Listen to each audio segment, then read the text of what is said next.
Ang popularidad ay proteksyon lamang sa eleksyon.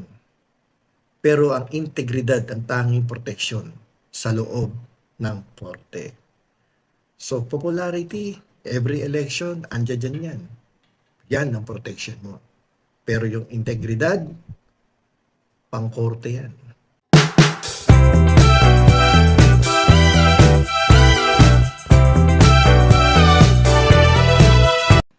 Ngayon po ay pag-uusapan natin itong huling testamento or statement ni Vice President Sara Duterte na kung saan sinabi niya na malinis ang kanyang record simula nang siya ay pumasok sa public service.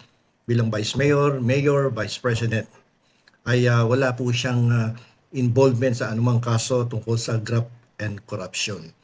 At ang mga tunay na magnanakaw daw sa ating gobyerno ay hindi nilalagay ang pera sa bangko kundi inilalagay sa mga maleta. Okay, so isipin po ninyo ang hustisya bilang isang dambuhalang makina.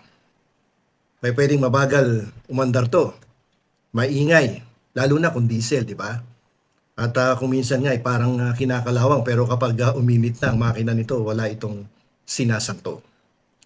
Ngayon, kahit sabihin pa ng isang opisyal na malinis ako, o kahit palibutan pa siya ng milyon-milyong niyang taga-suporta na sumisigaw ng kanyang pangalan, alam niyo po yung ebidensya ay may sariling boses. Sa loob ng korte, ang hiyaw ng tao ay nagiging background noise lang yan. Ang tanging pinapakinggan ay ang kalansing ng mga dokumento at ang testimonya ng mga katotohanan. Sabi nga natin, di ba? The long arm of the law will catch you. Ang mahabang kamay ng batas, gaano ka mang katulin tumakbo, ay kaya kang habulin. Kahit gaano mang kataas ang pader na iyong akyatin, habulin at huhulihin ka ng batas upang makamit ang hustisya. Bakit natin sinasabing mahaba ang kamay ng batas? Dahil walang pader na sapat na mataas para hindi ka maabot nito. Dito sa kaso ni Vice President Sara Duterte, ang dami nang naipakita. Nakakagulat nga ang mga dokumentong nailabas nitong isang araw. Kumbaga, parang gusto nating sabihin na hindi natutulog ang mga dokumento. Kahit 10 taon na ang nakaraan na sinimulan pa ni Sonny Trillanes, ni Senador, ang mga presentasyon ng mga dokumento before, no, at tungkol dito sa mga bank deposits. Ayan, muling nagising ang mga dokumento. Ang mga bank records, pirma sa SALN, audit reports ay hindi napapagod. Pwedeng makalimot ang tao. Pwedeng magbago ang ihip ng politika. Pero yung paper trail ay mananatiling nakaukit sa kasaysayan ng ating bansa. Ngayon, kung ikaw ay nagre-rely sa popularidad ng ama mo, popularidad ng inyong apelido, may mga ganyang politiko o popularidad mismo ng sarili mo, alam nyo po yung popularidad na yan, may expiration date yan. Kasi yung pagmamahal ng masa ay parang panahon. Mainit ngayon, pero uulan naman bukas. Pero ang kaso sa ombudsman o sa Sandigan Bayan ay walang mood swings yan. Kapag ang ebidensya ay naging mountain of proof, kahit ang pinakasikat na leader ay lumiliit sa harap ng hukuman. Tandaan niyo po yan. Marami na tayong mga leaders dito sa ating bansa na popular, pero at the end of the day, nung masangkot sa corruption, biglang lumubog ang kanilang kasikatan. Marami na tayong nakitang makapangyarihang tao sa kasaysayan, ulitin ko. Mga presidente, senador, kongresista, alkalde, mga matatayog na opisyal na naniniwalang hindi sila tatablan. Pero sa uli, marami po sa kanila ang nauwi sa kulungan o sa kahihiyan. Ipinapakita nito na ang batas ay parang great equalizer. Sa harap ng batas, ang Vice President at ang ordinaryong tao ay dapat pantay ang timbang. Dito po sa kaso ni Vice President Sara Duterte, ilang beses na siyang tumatanggi. Ilang beses niyang ayaw sagutin ng mga paratang laban sa kanya.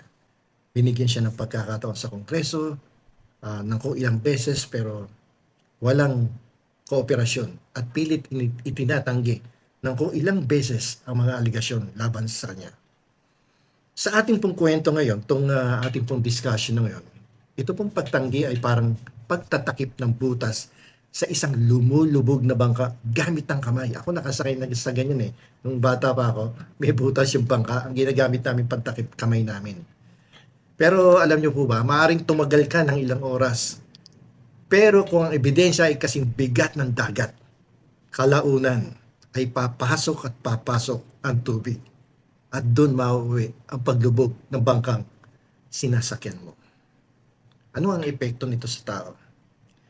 Dito po natin makikita ang tunay na pagbabago. Kapag nakita ng taong bayan na ang isang makapangyarihang tao ay napanagot dahil sa matitibay na ebidensya, doon lamang tunay na manunumbalik ang tiwala natin sa sistema. Doon natin marirealize na, hindi pala tayo loko-loko. May hustisya naman pala talaga.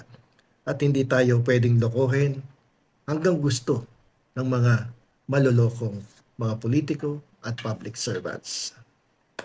Ito po dapat ang tatandaan natin. Ang popularidad ay proteksyon lamang sa eleksyon.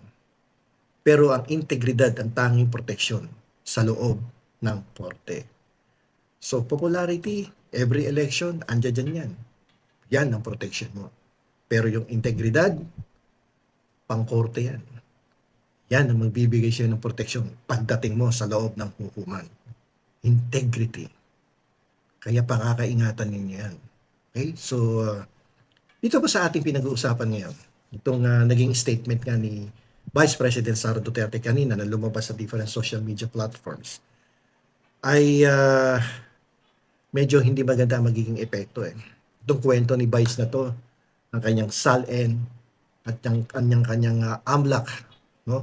Yung Anti-Money Laundering Council, hindi pa tapos yan.